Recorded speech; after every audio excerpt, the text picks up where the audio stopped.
Well, hi, good morning. Thank you for joining me in my shop. Today is the 15th of October, and at the end of the last video, I pretty much concluded that the wisest thing for me to do would just be to put this back into the radio and operate away. I did a high pot test. The capacitors that were subjected to it didn't short or fail or show any kind of problem. I probably should have run the high pot test at a little bit of a higher voltage. I think I did it at just under 300. I could have done it a little higher, could have done it a little longer. But I have a new thought that came to me overnight, and the thought is, I think there are two capacitors which cannot fully explain the two burned out resistors, but nevertheless could have been involved in what happened, could have some kind of incipient fault in them that has cleared itself and is going to go again. In a few hours of radio operation, I'm going to end up with the same situation, the same two resistors burned out again, because of one or two capacitors. Why don't I change those one or two capacitors, put new ones in, and that can't happen. The fault can't happen after that. If my theory's wrong, no harm done. Two new capacitors aren't going to hurt this radio any.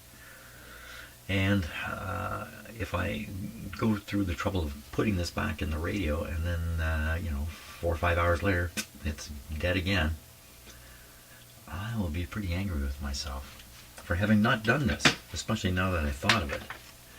So I believe when I looked at the schematic, there were two capacitors. There's something else I could do too, which I've been threatening myself to do, and that's study the schematic and look for any particular capacitor that might be a bad one to let it fail, because something bad is going to happen, like it's going to pull a fault current through a coil like this one here, something like that. Study the radio for those. I don't know. Okay, so I'm going to look at the two capacitors. I'm going to locate them in here and see if they're, every capacitor here can be changed. It's just I don't want to do it. So okay, so I'll study up here and see what I can.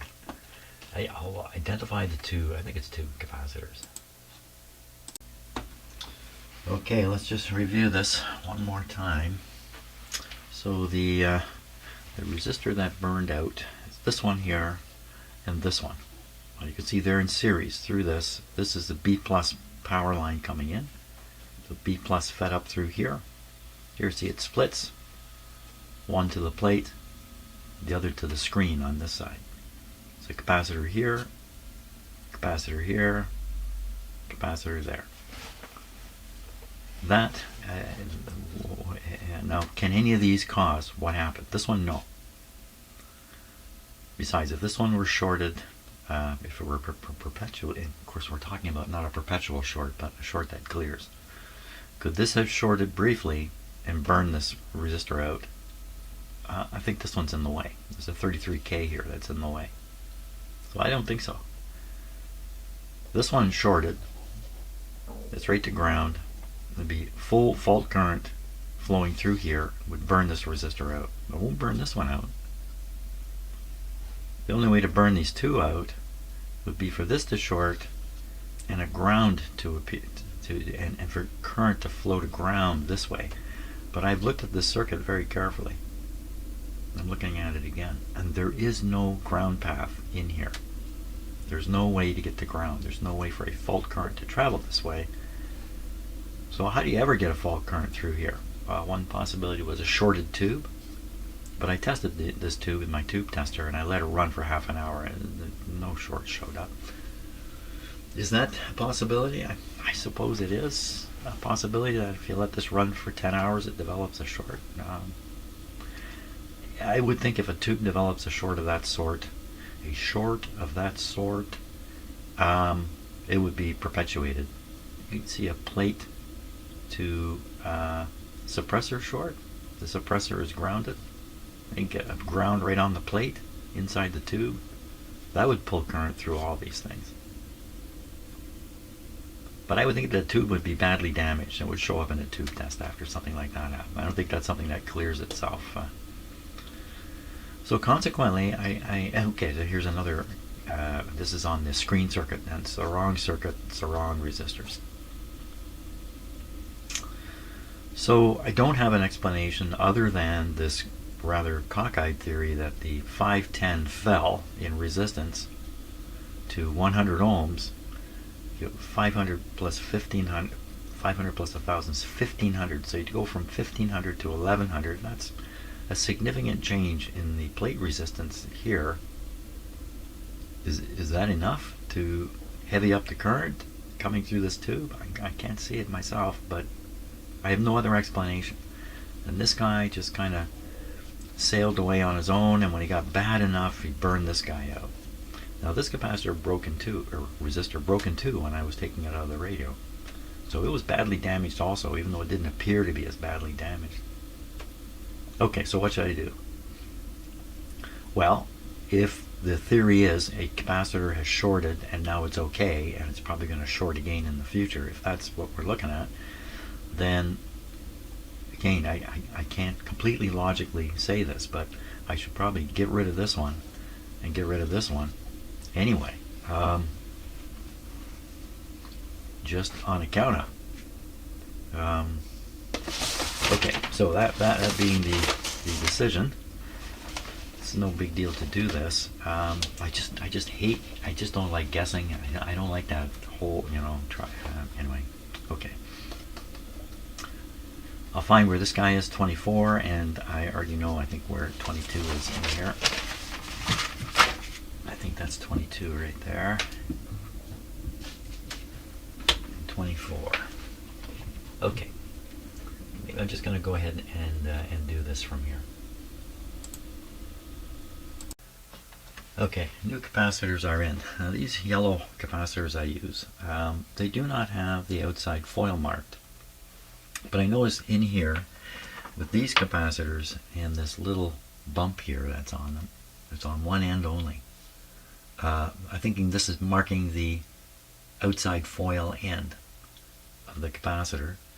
And when I look in how it's done, yeah, that end is always connected to the ground or something like that. So that's pretty sure what it is. So I tried to find out which lead is going to the outside foil in here. And I've tried this many times. I've never had anything. I'm using an oscilloscope, and I've tried other techniques. Never had anything that would really identify it with certainty. So I did my best, and I've hooked this up, hooked the two new capacitors in here, with the outside foil end going the same way that the other capacitors went. So in this one, the outside foil was hooked up to this, and the other one I replaced in here, the outside foil's going to ground, going to the chassis. So there they are. So another thought came to mind while I was doing this, and that is, over here are some capacitors I removed. Two of these shorted in this radio. They remain shorted. They didn't clear. They stayed shorted. That's probably what would happen. The idea of one of these things shorting and then clearing, it's a little far-fetched in itself. So I really don't know what happened to this radio, but something happened and I fixed it. Well, I've almost fixed it. Now I have to put this back into the radio, which is a bit of a challenge in itself. So, okay, but I think it's time for a little break here. So a number of times here while working on this radio, I've mentioned a fault that clears itself, and that's kind of an unusual thing. In my working days, when I worked for Toronto Hydro, there's an electric system in the city of Toronto which is absolutely dependent upon a cable failure clearing itself. And I want to talk about that a little bit, and I want to talk about the word grid, as in electric distribution systems. So I don't think you find many electrical distribution system engineers using the word grid, because there generally isn't a grid in an electric distribution system. It's just like your house. There's a central point, the big power comes in, right, and then it's distributed out through your house by lines radiating out from the fuse box. An electric system, city-sized electric distribution system, same thing, only this is a power station, and these are cables. These cables are run out. Maybe they go into a transformer vault. That'd be an underground transformer room, bigger than my shop here. Might be a couple transformers inside, and then the secondaries come out and go to a big tall building, something like that. So this would be a radial feed. The electricity is radiating out to the load. This other transformer might be fed from another primary cable come through. In fact, this primary cable might carry on to another, and then this one might carry on also. And what they would do is they would have, only one of these feeding the building. The other one's in a standby mode. So that's not what I want to talk about though. But this is a very simple system. From the station, through some switches, transformers, to the customer. There's no grid. There's no grid. But there is a grid in the city of Toronto because there's a whole different distribution system. Now, this is a little bit more difficult to explain. But I'm going to. And this is feeding buildings that go from, say, 5-10 stories up to maybe 20-25 stories. Any bigger than that, and the building's going to be fed. Whoa. Whoa, what happened? Those are my cats. Wow, something happened upstairs. Most buildings are fed this way. But in the city of Toronto and in other major North American cities, there is a network distribution system, or systems, there's actually many of them, utilized to feed those mid-sized buildings, 20-story buildings, stuff like that. And the way that works is you still have a station, you still have high voltage cables coming out feeding transformers. You still have transformer vaults. You still have transformers in them. The difference starts. So there'll be 2 cables going into every one of these. And those cables carry on. They carry on over here to another transformer vault. So the primary side, it's still a radial feed radiating out of the station into all these vaults. But what is really different is what's going on the secondary side. On the secondary side, and I'm just going to scratch this on a piece of paper, you have a lot of secondary cables coming out, a lot of power, a lot of current coming out of here. You'd be feeding a big building right here, but then they're extended up the street, up and down the street, and they feed smaller buildings. All the way until it gets close to this vault, and the feed coming out of this vault is hooked up to it.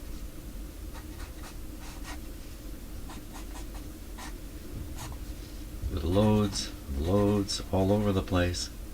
So you end up with, basically, a grid work of secondary cables, vaults sitting here and there, feeding into these secondary cables, and then maybe as many as 6 or even 8 primary feeders feeding into this. How many transformers involved? 20, 30? How many buildings? 50, 60? I don't know. I don't know the count. And they vary. These can be big, these can be small. These are really different from this. From this, if you open the circuit anywhere, you break it. It's over. The electricity is cut off because it's just a radial line coming out, just like in your house. This is different. All these secondaries are tied together into a big grid, and they're all fed from all these vaults. What happens if this should short out? A cable short out under the streets, under a sidewalk, in a duct. It's shorted out. Now you have fault current rushing into here. It's rushing into here this way, that way, every which way. It's coming out of this vault, that vault. Every vault is feeding into it. It's a massive amount of power available here.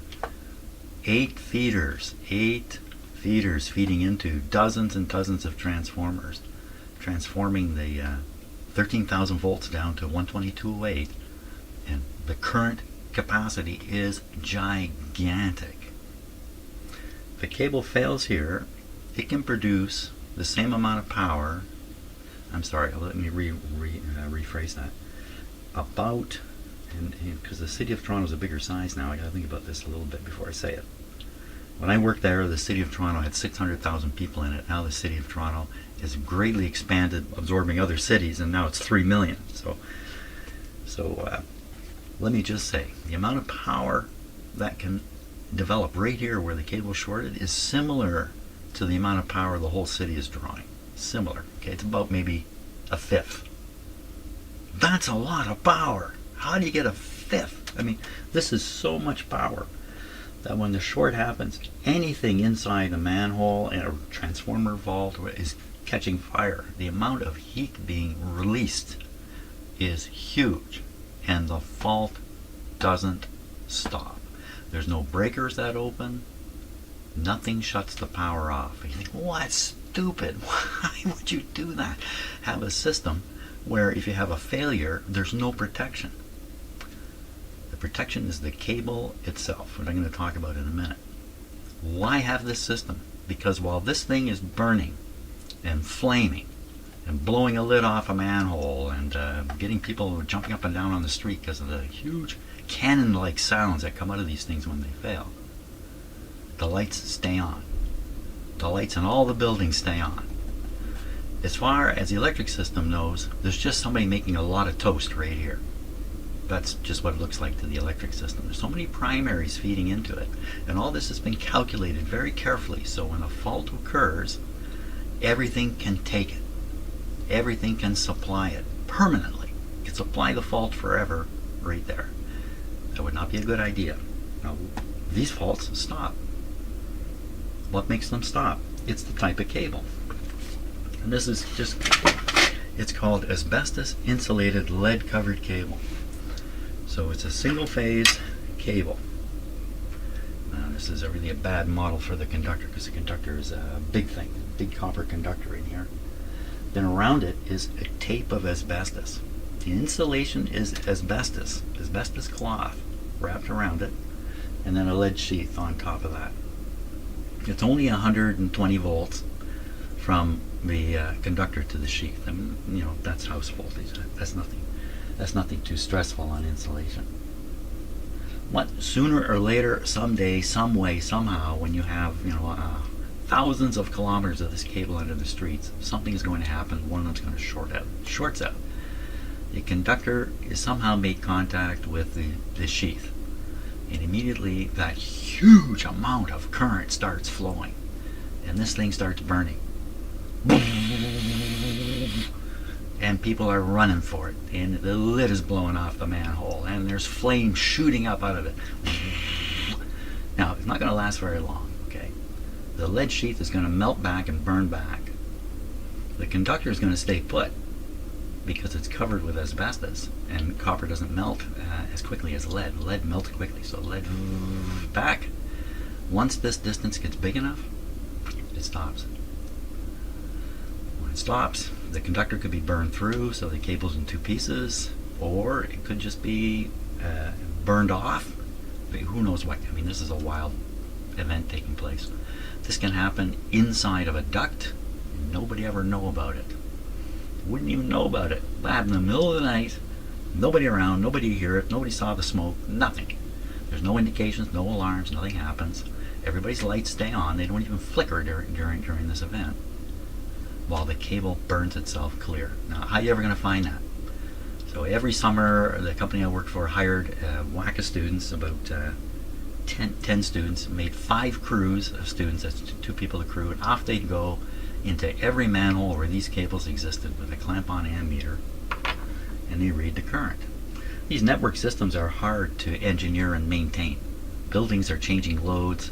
Load flows through a grid work. It's difficult to calculate. Well, maybe today it's not difficult, but back then, all day long, one guy would sit with a piece of paper and a pencil and calculate the load flow in these kinds of arrangements by hand, all day to do one of them.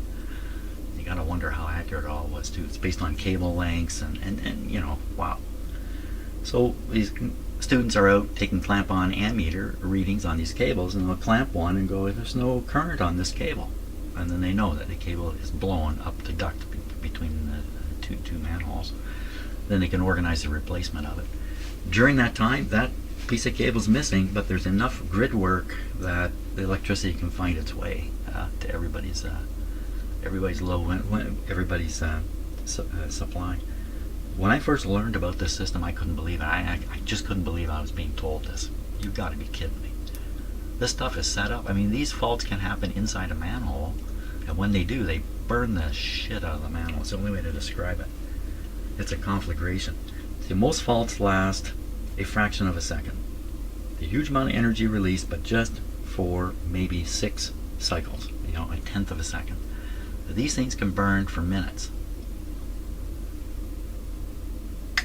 So there you are. And now what other cities have this network system? They never use the word grid. I never used the word grid when I was working at the power company. There's a network system, and there were like 21 of them in the city of Toronto. 21 separate collections of cables, transformers, and vaults and whatnot, here and there. I lived in Toronto. I lived in a high-rise building. It was 22 stories tall on Gerrard Street. I lived there 6 years. The power never went out once. There were buildings, you know, when I was working at Toronto, there were buildings in the city of Toronto that had not had a power outage in 30 years. They didn't even know what it was. 30 years because of this network system. And the reliability of the high voltage parts of the electric distribution and transmission system, which are maintained at extremely high reliability. You know, the stations themselves are extremely reliable. So reliability just goes downhill as you move away from, you know, it makes sense. The farther you are inside the system, the more secure it must be. The farther out you are, the less secure it must be, right to your house. Okay, wow, I really got going there. So I hope you found that interesting. By the way, I never stand on a manhole lid. I don't even walk over them. I walk around them. You do not stand on the grates that you find in sidewalks in cities. Some of those grates are underneath the grate is a transformer, and that grate is the cooling air coming up. Sometimes you can feel the heat coming up. Don't stand on those grates. Don't stand on top of a transformer vault. Don't walk on any city streets. Stay in your house. Never come out, and you won't get hurt. So there was a police officer driving in the city of Buffalo, driving up the road. A manhole ahead of him had a cable failure in it. The lid blew off, like these are, you know, 300-pound cast iron lids, blew off, and he drove his car, and the lid came through the windshield and killed him. Yeah. There's a family in, I want to say Edmonton, but I'm not sure. It could be Edmonton here in Canada. They were standing on a street corner, standing on one of those grates I'm talking about, and the transformer blew, and they were burned terribly by flames and oil flying out of the transformer vault. I won't go into more stories, but I'm sure there are more here and there. Don't stand on the lids. Don't. Oh, I got a joke. Okay, I'll tell you a joke, because I'm terrible at telling jokes. So, one day this guy's walking down the city street, and he sees someone up ahead jumping up and down. And when he gets close to him, he sees he's jumping up and down, and he's saying 21. He's going 21, 21, 21. He's jumping on top of a manhole lid. 21, 21, 21, 21. So the guy says, what are you doing? He says, I'm jumping and counting. 21, 21, 21. What are you doing that for? Well, I like to do it. 21, 21, 21. Finally, the pedestrian says, well, can I give it a try? He goes, sure. Gets off the lid. The pedestrian gets on, starts jumping. 21, 21, 21. Quickly, the other guy grabs the lid, pulls it away. Guy falls in, throws the lid back on, jumps on top. 22, 22, 22. And that's why I don't tell jokes right there. Okay, now I'm on my own, I'm going to install this thing back into the radio. Well, I was just planning on putting the radio back together, but right away I found something kind of interesting. Look at this. This moves.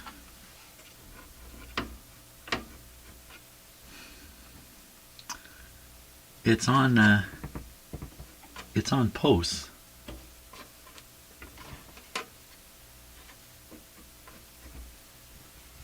I just find that amazing. You would think this would be bolted in so solid it couldn't move a fraction. But it appears to be designed this way. Very surprising to me. Why that would be. Why? I don't think there's anything wrong. I think I'm just kind of floored by it. Okay, well, maybe I shouldn't move it. Okay, that's a little surprising. So what I'm doing, I'm just getting these wires bent out so I can, too stiff to do with the finger, so I can solder back to them. I put the unit back together. I have a memory of doing this with my other radio because I did it. I don't know how many times did I do it. At least 3 times I took the RF deck out of my other. At least 3 times. Okay, so I got these 2 out, these 2 are sticking out, these 2 are sticking out. This one a little more.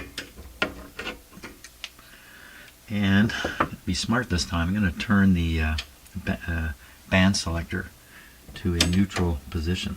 Let's just where with this. So this is a neutral position here.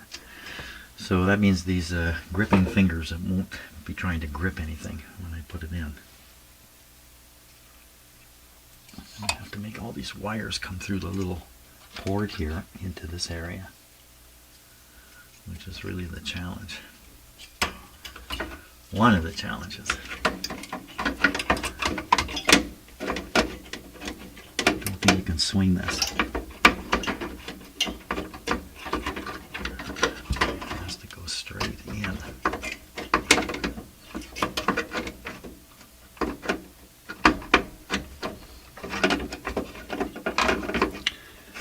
Well, this is going to go on for a little while, so oh, there it goes.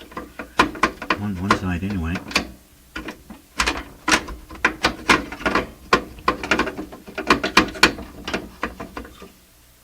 Right here. Trying to get those wires to come through now.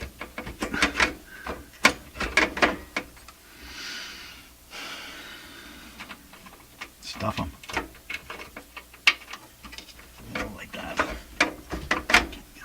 It from coming out of the same thing, eh?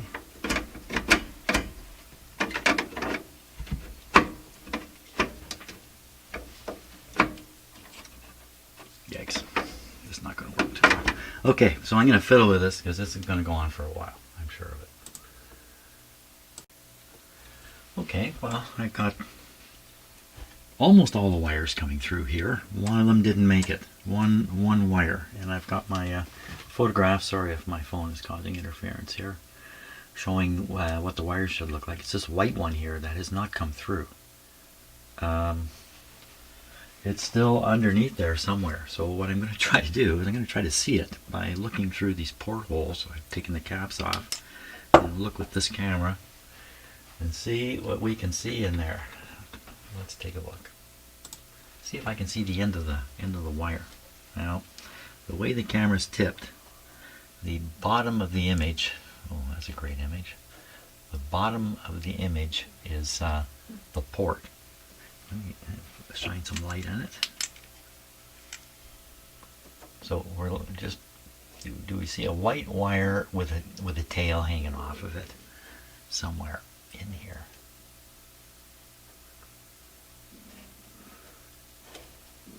It would help me fish for it. Where is it? I don't really see it. I was hoping I would see it. Let me look down the other hole here. Shouldn't be over here, but it's a wire, right? So it could kind of flip anywhere. Oh, I'm not even sure what I'm seeing in there. Yeah, this isn't helping much. What about looking up through here?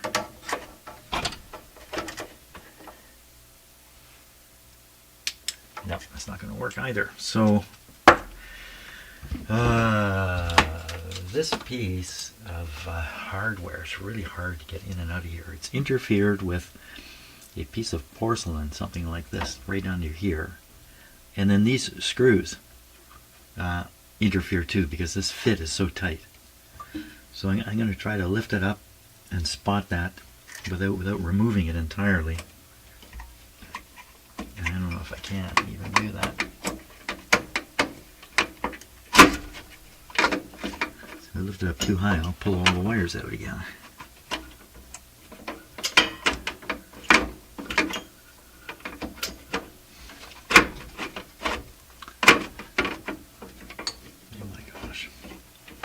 So pull this end up until the porcelain clears.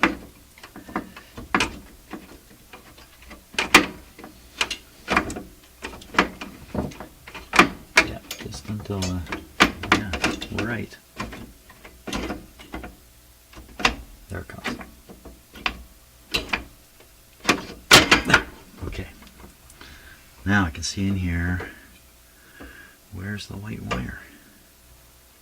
So I can see, so I'm count the wires coming through. 1, 2, 3, 4, 5, and there should be 6. Where's number 6? Where did number 6 go?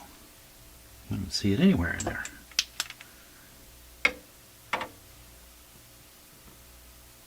Oh, they've got all these wires bundled together right in here.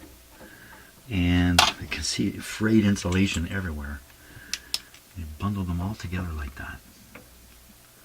That's probably oh, I think I see it. I think I see one. Yep, I see it. There's one disappearing down behind there. See if I can get it. Oh yeah, it's a white one, all right. Come on, you little sneaky guy, get up here. Okay, now I have all the wires up. Not necessarily in the right place though, but I've got them. Okay, now we have to set this back down.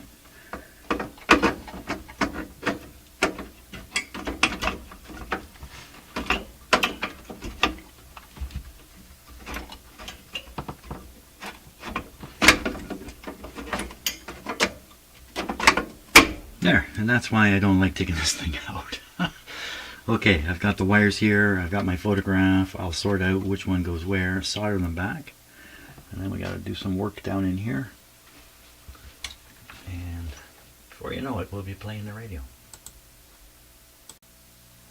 So it's taken about an hour to get these wires connected, and that includes some break time here and there. So the way I approach something like this, because the color coding can be gone and it's really quite confusing about which wire goes where, what I do is I connect the ones I'm certain about. So once you've connected the ones you're certain about, I've got a photograph here I'm looking at service information. You might be left with only 1 or 2 wires with some question marks around it, and you can solve that fairly easily by just studying things and thinking about them. Whereas if you're facing all 6 wires at once, it's overwhelming. So do what you can, reduce the problem, and then the problem may become small enough you can handle it. Did I get all the wires right? Pretty sure I got them right.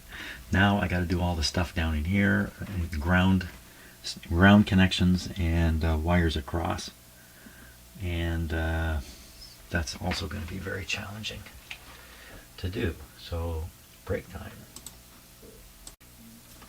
Well, I've managed to solder everything up. The wires in here, I had hoped I could do a little overlap, but most of them are just butted right on the end and then soldered in here. It's really not very good, but it's going to have to do. And I think I got them all. And I have to go now to Costco. I have to go grocery shopping, so I can't turn this on just yet. Okay, maybe in an hour I'll try turning this guy on. We will see what happens. Okay, back from shopping, eating my lunch, doing other things. It's 3 o'clock in the afternoon now, which seldom, am I in here doing these things at this time. The radio's not 100%. I haven't put, just some simple stuff. I haven't put this cover on. I haven't put the cover plate on. The reason for that is if it's going to generate smoke, I want to have a chance of seeing where it's coming from. Literally, and if you cover it all up, you won't see the smoke. I'm not expecting that. It is mid-afternoon, so it's not really the best time to be listening to radio. Let's push this back here. Okay, I'm in here. Let's check and make sure this is working. Okay. So we're running on the amplifier in the audio amplifier, so this has to be turned up. This guy has to be turned up. We're going to flip this to this setting. It's just a little more reliable. Even this one, we'll go here. So this is a 8 kilohertz bandwidth here. Okay, what to expect? So we're going to run the power through these two light bulbs back here.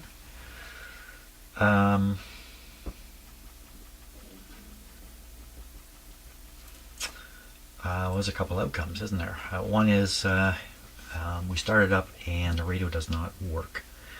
It does not produce any audio. It doesn't produce anything. Quickly, after a matter of a few seconds, I've determined that it's not doing anything. What should I do then?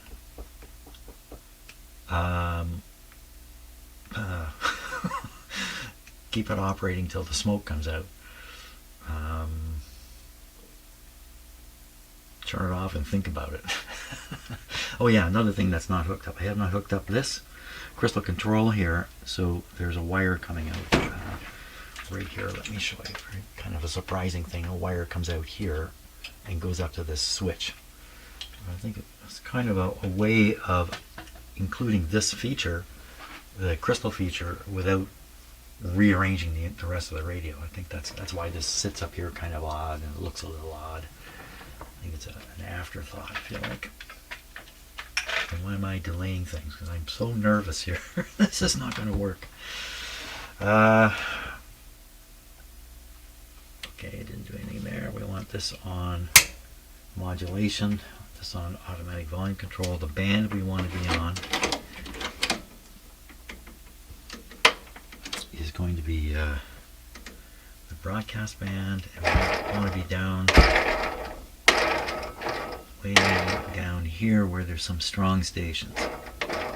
Right in this, right around here, and down from there.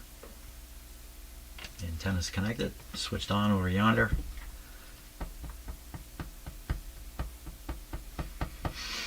Okay, this is off right now, so I'm going to turn it on, but there's no power. I'm going to apply the power right now. I know I didn't plug it in. How many times have I done this?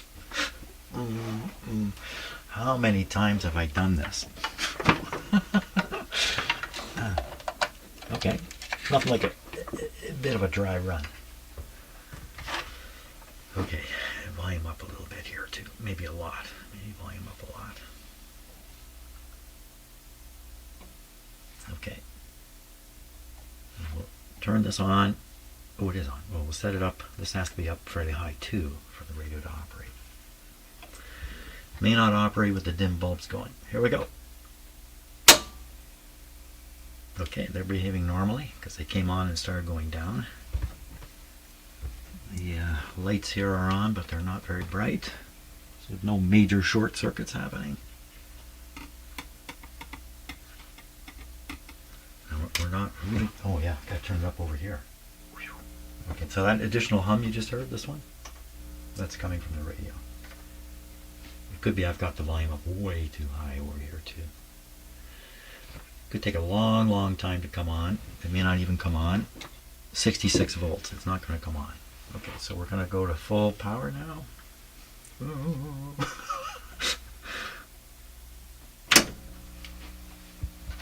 Got my hand on the other volume. Oh!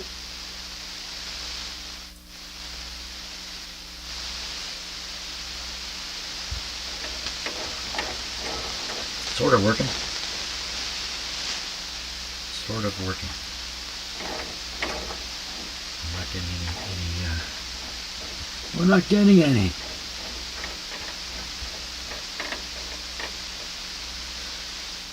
Okay, just do a few checks here. That's normal. This is behaving normal. Kind of connection. Sometimes it's wonky over here. Doesn't seem to be the case.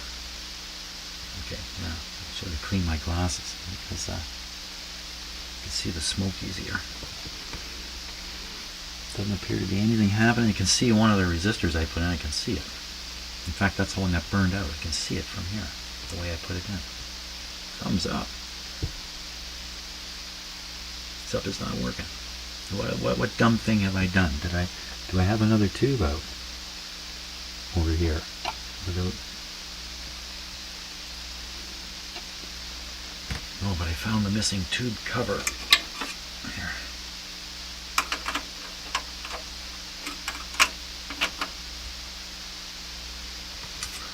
Okay, so it's working, but it's not. Tune around some more.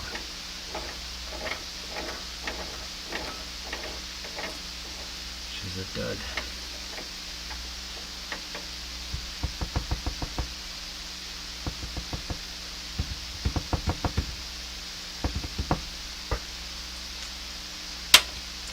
Switch is shorted out.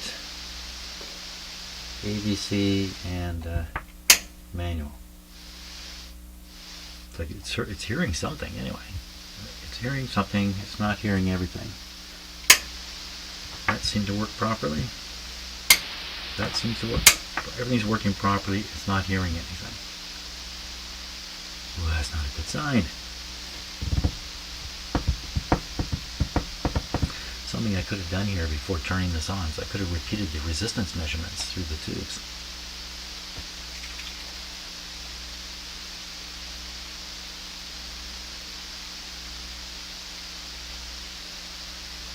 Yeah, I was just listening to it with the headphones off there, in case you're wondering why. I suddenly realized with these on, I really can't hear. There's nothing to hear. I don't have the top cover on. Could that in any way affect that? I don't think so. Can't make it go this dead. Did I leave it going until the smoke does come out?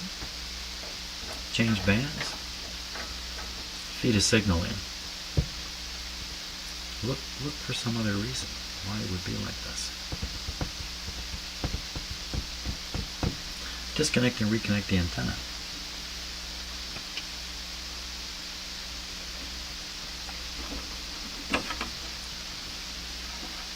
Absolutely no effect.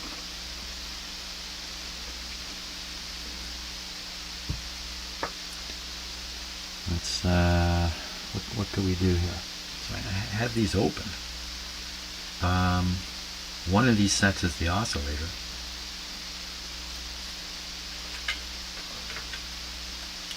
How would that help? How could that help? Is the oscillator oscillating? I did not connect this wire over here. I'm pretty sure that can't be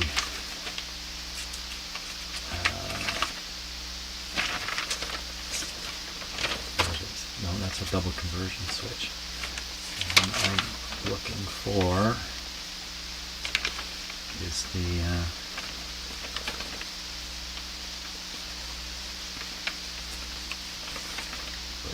crystals. Where's the crystals? Crystal oscillator.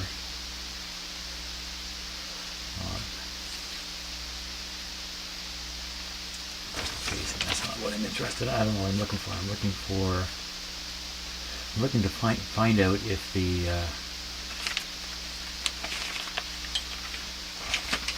external crystal oscillator circuit has to be connected. Well, I can do it. I can do it temporarily here. I can't imagine it.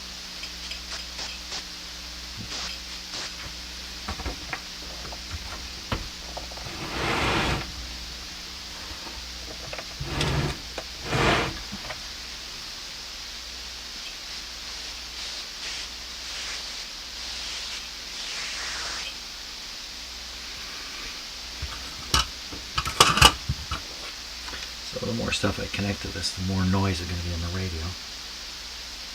I think this is just an open switch here. I don't see how it could possibly be significant, and this is tricky to. What's tricky about this is the terminal on the switch is not right. Flashlight. Oop, what was that? I think I just bumped the audio cord. I think that's all that was. Okay.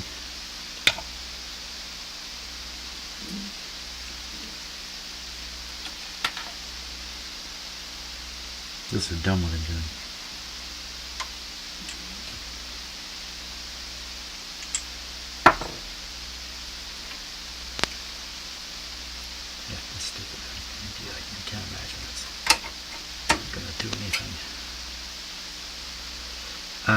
Is the oscillator oscillating? Now I don't have the cover on here.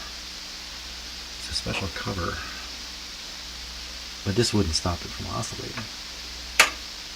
Not having this cover. Not that flimsy. I made a wiring error here. I really was really careful through here. Some of my attachments here didn't work. I think that's probably the case. I can tap some of those, but they're so weak. If I tap them, they come apart.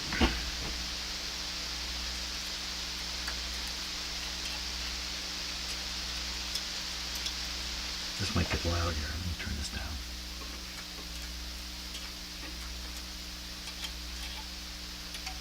Or I missed one. Maybe I missed one.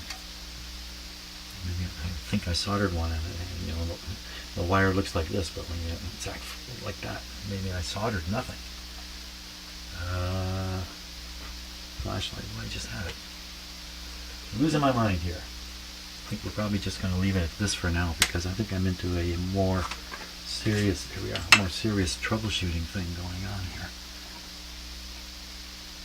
It's even possible the way I soldered it, it's just not good enough. Even though the wires look connected, they really... Oh. A couple back here that... I think there's two that are not soldered here. Exactly as I described, just they look like that. Okay. Well, that's great news. So I'm going to work some more on that. And we'll try it again. I think that's all it is. Okay, I think we're ready again to give it another try. So we'll go through the dim bulbs again. We have this up at 7. It's on AVC. We put this up about there. Check the sound. Yep. And you can hear a slight hum from the video, from my video here. Let me just cut my microphones off for a sec. There's a distinct hum. That's an actual sound in my shop. I don't know what it's coming from. I can barely hear it with my own ears. I really have to pay attention to become aware of it. But on the microphones, it's quite obvious. So, okay, not the radio. Here we go. Just back up a little bit. And getting the switches on. Plug is in this time. Here we go.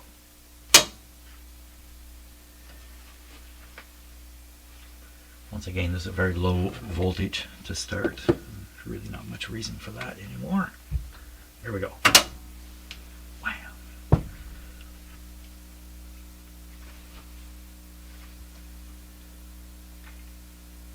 Come on, man. You can do it. Okay, that up and down volume is me adjusting it over here. It can sound any different.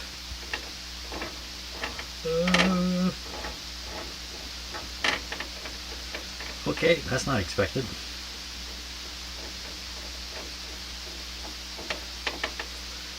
Tempted to change bands, tempted to not change bands at the same time. Let me just go part way here. Oh wow. I remember it being that noisy.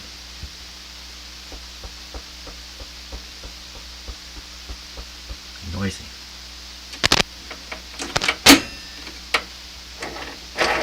Other band, same thing. Okay, well, I'm going to have to leave it here, and it's going to turn into a troubleshooting process. And oh my god, I'm going to have to take that RF deck out again. Don't predict the bad stuff. Do not predict the bad stuff. Okay, but the main thing is, I've got the radio operating now. Or do I? Just keep that crazy positive thought in your head, Jim. Okay, tomorrow we will troubleshoot. See ya.